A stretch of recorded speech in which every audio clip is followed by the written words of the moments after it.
So hello guys, welcome to traveller age YouTube channel. तो कैसे हो आप लोग? अगर आप भी एक मोटो ब्लॉगर हो और एक्शन कैमरा यूज करते हो तो ये वीडियो जरूर आपके लिए। So stay connected with traveller age YouTube channel. I know कि ये वीडियो आपके लिए जरूर इन्फॉर्मेटिव रहेगी। तो सबसे पहले बात आती है हेलमेट और हमारे हेलमेट माउंट की, जहाँ पर हम हमारा GoPro फिक्स करते हैं। आपके सेफ्टी के लिए आपके पास एक अच्छा सा हेलमेट होना जरूरी है, और उस हेलमेट पर GoPro को फिक्स करने के लिए ये हेलमेट माउंट आपके पास होना जरूरी है, जो कि आपको इजीली अमेजोन पर मिल जाएगा। अगर ये दोनों चीजें आपके पास होगी तो आपका मोटो ब्लॉग सेटअप रेडी हो जाएगा।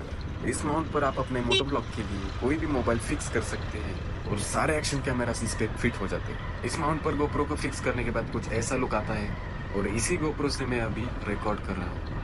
तो ऐसे वीडियो रिकॉर्ड करने के लिए आपको GoPro की कौन सी सेटिंग यूज करनी चाहिए, वो आपको मैं आगे वीडियो में जरूर बताऊंगा। सो स्टे कनेक्टेड विद ट्रैवलर।